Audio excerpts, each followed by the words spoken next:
My name is Martin Byrne. I'm a father and a husband, and in my day job, I'm a practicing barrister.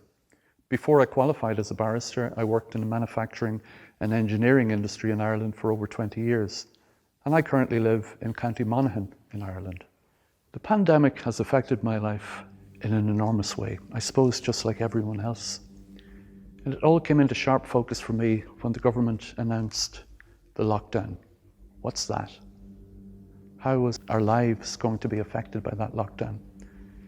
And it seemed really serious, and I felt afraid. I really did. I was afraid for my friends, my family, my wife who has underlying conditions, and my parents who were quite old. And I was worried that this virus would be like the Black Death and really deadly because of all the hysteria and the constant barrage of fear messaging that was coming out from the media and indeed the government. So I felt quite down for a while. I could see my friends and colleagues at work getting alarmed and afraid, and that wore off me as well. From time to time I grew quite concerned, and I have to admit, sometimes quite depressed as well. Was this what life was going to be like? Was this going to continue for a long time? But then I started to think critically. And then I started to realize, and I remembered the old saying about fear, false evidence appearing real. So I started to think about this and to analyze it and criticize it. What I'd like to talk to you today about is censorship. Censorship, to me as a human rights lawyer, is extremely concerning because it deprives the general public of receiving one side of the story in favor of another side.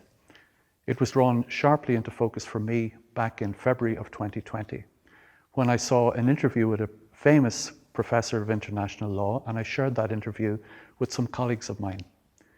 And when I asked them about what did they think about it, a couple of weeks later, they said they tried the link, but it didn't work.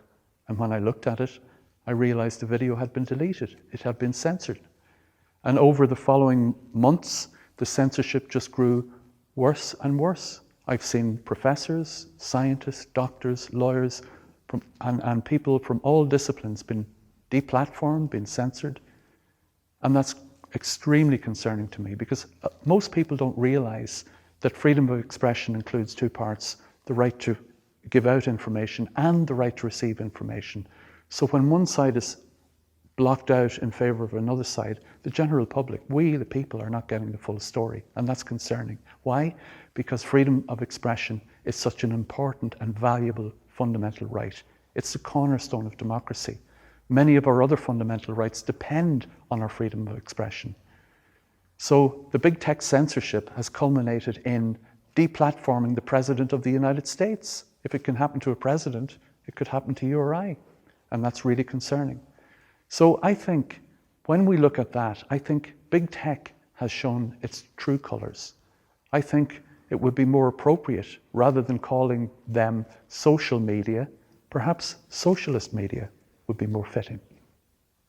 If I were to offer any suggestions as to what to do about this censorship, I would say, think for yourself. Remember your ABCs. A, accept nothing. B, believe no one. And C, confirm everything. Do your own research. Think for yourself.